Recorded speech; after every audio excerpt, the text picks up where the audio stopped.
여러분 주님의 이름으로 문 안 드리고 축복합니다. 안녕하시죠? 특별히 지난 주일 우리는 사랑방장의 날을 교회에서 맞이했습니다. 사랑방장님들이 계셔서 사랑방을 그 풀처럼 이렇게 잡고 계시는 여러분의 사역은 참 중요한 사역입니다. 감사합니다. 많은 분들이 별거 아닌데요, 이제 이런 말씀을 하시지만 여러분 그 위치 자체가, 그리고 여러분들의 그 사명 자체가 부담스러운 거예요. 그리고 여러분들이 계시고 또 기도하시고 한 분 한 분을 이렇게 또 연락해 주셔서 풀처럼 풀 같은 은혜의 역할을 하시는 분들입니다. 오늘 사랑방 모임을 시작하면서 우리 방원들이 각자 돌아가면서 우리 방장님들에게 감사의 제목 한 가지만, 여러 가지가 있겠지만 한 가지만 전해주셔야 이제 시간이 있을 것 같아요. 한 가지만 특별히 마음에서 나누고 싶은 것을 나눴으면 좋겠습니다. 네. 지난 주일 저희는 오늘 우리가 계속 보고 있는 베드로전서의 말씀에서 3장 9절의 말씀, 너희는 욕을 욕으로 또한 악을 악으로 갚지 말고 서로 축복하라. 축복하라는 이 말씀을 우리가 이제 말씀으로 받았습니다. 그리고 참 놀라운 것은 이를 위하여 너희가 부르심을 받았다라는 말씀이 있죠. 그것은 단순히 그렇게 하여라 라는 권면의 말씀을 넘어가지고 이게 우리의 소명이다.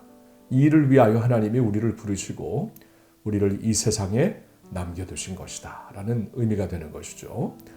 여러분 참 그 놀라운 말씀인데 이 말씀을 다시 한번 생각하며 우리가 이제 방의 모임에서 서로 나눔의 시간을 좀 갖겠는데요. 근데 한 가지만 오해가 없기를 위해서 한 가지만 제가 좀 설명을 해드리면 좋을 것 같아요. 여러분 오늘 이 말씀, 우리가 같이 나누고자 하는 이 말씀은 개인적으로 적용하라고 주신 말씀이지, 이 말씀을 공공기관에 해당되는 원칙으로 주신 말씀은 아닙니다. 그렇게 하면 굉장히 좀 나라가 혼란해지죠.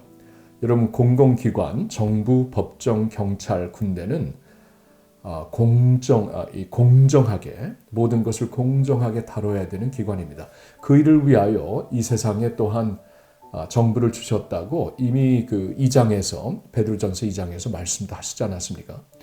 그래서 이 말씀은 어떠한 그 공공기관까지 적용하라는 말씀이 아니고 개인적인 삶에서 우리 개인적인 마음 자세가 그러한 자세가 되어서 우리 안에 하나님이 보여주신 놀라우신 그 은혜와 아름다우심을 우리의 삶으로 나타내라, 이제 그런 의미가 되는 것이죠.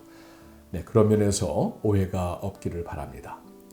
네, 이 말씀을 가지고 우리 두 가지를 나눴으면 좋겠는데요. 먼저 2번을 보시면 우리의 부르심을 따라 악을 악으로 갚지 않고 도리어 축복하면서 살려면 우리의 내면이 먼저 개선되고 새로워져야 합니다. 8절에서는 다음 5가지의 마음을 강조합니다. 그래서 이제 9절 말씀에 그렇게 살라고, 이를 위하여 우리가 부르심을 받았다고 말씀을 하시지만 9절 전에 8절에서 우리의 마음가짐이 이래야 된다라고 주시는 말씀이 5가지가 있죠. 한 가지씩 잠시 리뷰를 하도록 하겠습니다. 첫째로는 같은 마음을 품어라. 여러분 같은 마음이라는 것은 우리가 서로 배려하면서 또 서로 순복하면서 주 안에서 같은 마음을 품어라. 생각은 다를 수가 있습니다. 제가 3부 예배 때는 이 예화를 들었는데 우리 교회에서 이제 장로님들, 시무장로님들이 34명이 계십니다. 34명이 같이 모여서 어떠한 안건을 다루려고 할 때 모든 분들의 생각이 조금씩은 다 차이가 있습니다. 그래서 모든 사람들의 얘기를 듣고 모든 사람들의 다른 생각을 합하려면은 밤새워도 불가능해요. 어느 한 시점에서는 모두가 서로 주 안에서 배려하고 복종하는 것, 서로 배려하고 복종하는 것이 중요합니다. 그래서 한 마음을 이루는 것이죠.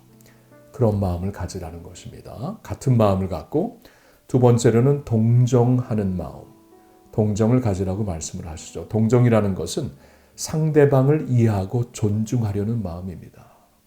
여러분, 제가 이제 지난 주일날 그런 말씀을 예를 들었죠. 우리 부모님 세대는 전쟁을 겪으신 분이기 때문에 전쟁을 겪지 않은 우리들보다는 나라의 안보, 또 나라를 위해 걱정하는 마음이 각별하고 특별합니다. 이거는 우리가 우리 자녀 세대가 이해해드리고 존중해야 되는 것이죠. 그리고 마찬가지로 부모님 세대는 자녀 세대가 전쟁을 직접 겪지 아니하였다면 전쟁을 직접 겪은 우리와 생각이 다를 수 있겠구나. 네, 서로 다른 것을 이렇게 비판하는 것이 아니라 이렇게 이해해주고 존중하는 것. 그래서 이제 가정에서도 부모 세대와 자녀들이 같이 이렇게 동의를 못할 때가 있어요. 그럼 동의를 못하면은 동의 못하는 것을 가지고 동의가 안 되는 것이구나. 그걸 존중해주고 배려하면 된다는 것이죠. 이게 필요하다라는 것입니다. 세 번째는 형제 사랑. 형제 사랑이라는 것은 원어로 보니까 필레오. 그러니까 가족처럼 형제처럼 여기는 마음을 가져라. 그런 말씀입니다. 여러분 이제 운전을 하다가 예를 들어서 앞에 가시는 분이 너무나 천천히 가요. 그래서 막 답답하고 그러면 막 이제 마음으로 이렇게 비판할 수도 있죠. 왜 저런 분이 운전을 하나 그럴 수가 있는데 이렇게 생각하면 어떨까요? 저분이 나의 부모님이다. 나의 부모님이 지금 천천히 운전하실 수밖에 없는 상황이다. 아니면 나의 딸이다. 처음 지금 운전을 초보 운전자로서 딸이 지금 운전하고 있는데 여러분 그렇다면은 우리의 생각이 달라지겠죠. 그게 형제 우애입니다. 형제를 사랑하듯 형제 우애로 사랑하는 마음을 가져라. 네, 서로 그러라는 것이죠. 그리고 긍휼한 마음을 가져라. 이 긍휼이라는 것은 따뜻한 가슴으로 상대방의 아픔을 품어주는 마음입니다. 여러분 예수님의 선한 사마리아인 예화에서는 이 강도를 만나서 길가에 막 버려진 사람을 나중에 가서 도운 사마리아인을 보고 너도 그렇게 하라라는 그러한 교훈이 분명히 있지만 그 안에는 또 다른 교훈이 있다고 봅니다. 왜냐하면 길가에 쓰러져 있는 자를 그냥 먼저 지나간 자가 제사장이었고 그 다음에 레위인이었잖아요. 제사장은 성직자였고 레위인은 평신도 지도자였습니다.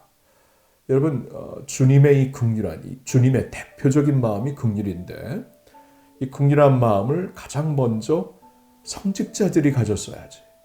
그렇죠? 않겠습니까? 그 다음에 또 다음으로 가져야 될 사람은 평신도 지도자들, 뜨거운 마음으로 주를 섬기는 분들이 아니겠습니까? 근데 그들에게 없었다라는 것입니다.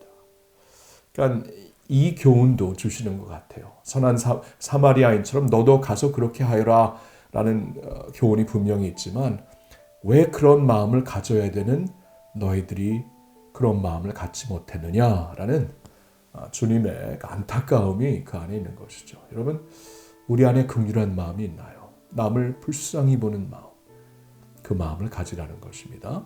그리고 다섯 번째는 겸손한 마음을 가져라. 나보다 남을 낮게 여겨라. 그 사람이 나보다 더 낫다라는 마음을 가지고 살라는 것입니다. 어떻게 보면 주님이 항상 우리를 그렇게 지금까지도 여겨주시는 것 같아요. 왜냐하면 자신의 양을 우리에게 맡기셨잖아요. 저는 목회자로서 주님께서 목양하시면 더 잘하실 텐데 나에게 맡겨주시고 또 여러분들의 경우에는 또 사랑방장님의 경우에는 여러분 사랑방을 주님이 목양하시면 더 잘하실 텐데 여러분에게 맡겨주셨죠. 지금까지도 주님은 겸손하게 우리를 참 낮게 참 잘할 수 있다라고 맡겨주시는 게 아닌가. 여러분 주님의 그 겸손한 마음이 우리에게 필요합니다. 나보다 남을 낮게 여기는 이 다섯 가지의 마음, 같은 마음, 동정하는 마음, 형제 우애로 사랑하는 마음, 긍휼한 마음, 겸손한 마음. 이게 우리 안에 있어야 되겠죠. 네, 그래야 오늘 주시는 이 말씀, 악을 악으로 갚지 말고 축복하라라는 말씀이 가능합니다. 여러분 이 다섯 가지의 마음을 좀 생각해 보면서 위 다섯 가지 중 요사이 자신에게 가장 결핍된 마음이 무엇인지 돌아본 후에 나눠보는 시간을 가져보겠습니다. 네, 나누면서 정말 이 마음 속에 그런 마음을 원합니다라는 간절한 소망이 있기를 바라요. 자, 그리고 이제 세 번째 마지막 질문은 오늘 본문 3장 10절부터 12절을 같이 읽어보겠습니다. 이 부르심, 곧 악을 악으로 갚지 않고 축복하는 삶의 소망은 하나님께 있습니다. 하나님께 어떤 소망 내지 도우심 내지 은혜를 구하면서 오늘 말씀대로 살기를 원하십니까? 제가 10절부터 12절을 다시 한번 읽어볼게요.